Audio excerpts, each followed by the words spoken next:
এসে নাটক করে না তো, আমি সব বুঝি। ভালো ভালো বলছে বাড়ি থেকে বেরিয়ে যাও, তাহলে কিন্তু আমি ঘাট ধাক্কাতে বাড়ি থেকে বের করে দেবো।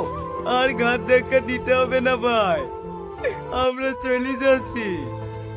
ওগো চলো।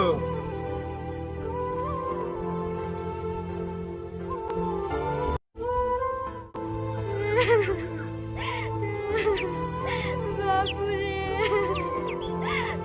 ওগো রাস্তার মাঝারে এভাবে কাঁদো না, একটু চুপ করো।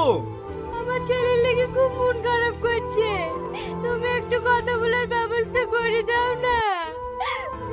আমি এখন কি করে কথা বলে দেবো বলো দিনি? আমার কাছে নাম্বার আছে না মোবাইল আছে? ওগো, ওই পারে আসিনের সাথে আমার ছেলে খুব ভালো বন্ধু, ওর কাছে গেলে নাম্বার পাওয়া যাবে না? মনে হয় পাওয়া যেতে পারে। তাহলে চলো না ওদের বাড়ি যাই। ঠিক আছে তাই চলো।